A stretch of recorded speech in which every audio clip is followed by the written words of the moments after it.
சற்று முன் ஏலம் முடிந்த சிஎஸ்கே அணிக்கு புதிய சிக்கல். மிகப்பெரிய கவலையில் தோனி. ஐபிஎல் ஏலத்தில் செய்த தவறு என்ன? அதாவது ஐபிஎல் 2025 ஆண்டு சீசனுக்கு சென்னை சூப்பர் கிங்ஸ் அணி கிட்டத்தட்ட பலமான வீரர்களையே வாங்கி குவித்திருக்கிறது.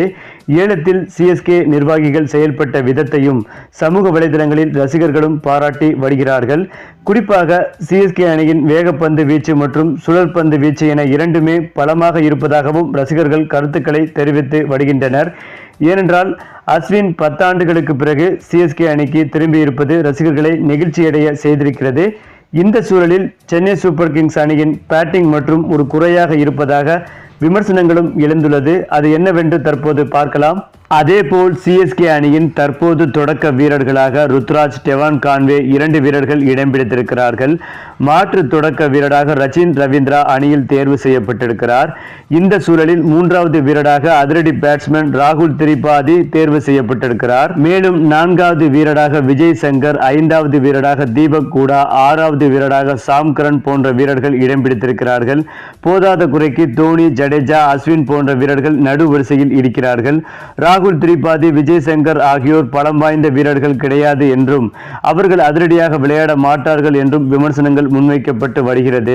இதில் ஒரு அளவுக்கு நியாயம் இருந்தாலும் சிஎஸ்கே அணி இதுபோல் சாதாரண வீரர்களை கூட அசாதாரண வீரர்களாக மாற்றியிருக்கிறார்கள். குறிப்பாக சிஎஸ்கேவுக்கு வருவதற்கு முன்பு சிவம் துபே மோசமான பேட்ஸ்மேன் என்ற பெயரை வாங்கியிருந்தார். ஆனால் சிஎஸ்கேவுக்கு வந்த பிறகு அவர் சிக்ஸர் மன்னனாக மாறிவிட்டார். அதே போன்று கடந்த காலங்களில் ரஹானே, உத்தப்பா போன்ற வீரர்கள் தங்களுடைய கிரிக்கெட் கடைசி கட்டத்தில் இருந்தார்கள்.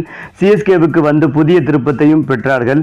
அதேபோல் ராகுல் திரிபாதி, விஜய் சங்கர் போன்றவர்கள் மீண்டும் ஃபார்முக்கு திரும்ப அதிக வாய்ப்புகள் இருக்கிறது. நடு வரிசையில் தீபக் கூடா மற்றும் ராகுல் திரிபாதி ஆகியோர் தலா 20-30 ரன்களை வேகமாக அடித்தாலே T20 கிரிக்கெட்டிற்கு போதுமானது. முக்கியமாக சிஎஸ்கே அணியில் இருக்கும் மிகப்பெரிய குறையே ஜடேஜாவும் தோனியும் நல்ல ஃபார்மில் இருக்கிறார்களா இல்லையா என்பதுதான். இருவரும் நல்ல உடல் தகுதியுடன் இருந்து பழையபடி அதிரடி காட்டினார்கள் என்றால் நடுவரிசையில் அவர்களை களமிறக்கி பிரச்சனையை தீர்த்து விடுவார்கள். இதுபோன்று சிஎஸ்கே அணியில் பிக் ஷாட் ஆடக்கூடிய சில இளம் இந்திய வீரர்களை தேர்வு செய்திருக்கிறார்கள். அவர்களுக்கு அணியில் வாய்ப்பு கிடைக்குமா என்பதையும் பார்க்க வேண்டும். சிஎஸ்கே அணியில் எப்போதும் போல் இல்லாத வகையில் இந்த முறை பந்து வீச்சும் சிறப்பாக அமைந்திருப்பதால் பிளே ஆஃப் சுற்று வரை கண்டிப்பாக முன்னேறி விடலாம் என்பதும் குறிப்பிடத்தக்கது. சரி, இப்ப நீங்க சொல்லுங்க, இந்த ஐபிஎல் போட்டியில் சிஎஸ்கே அணி தேர்வு செய்த வீரர்கள் பற்றிய உங்களுடைய கருத்துக்களையும் உங்க கமெண்ட்ல சொல்லுங்க. மேலும் இந்த வீடியோ உங்களுக்கு பிடித்திருந்தால் லைக் பண்ணுங்க, ஷேர் பண்ணுங்க, மறக்காம நம்ம சேனலை சப்ஸ்கிரைப் பண்ணிக்கங்க.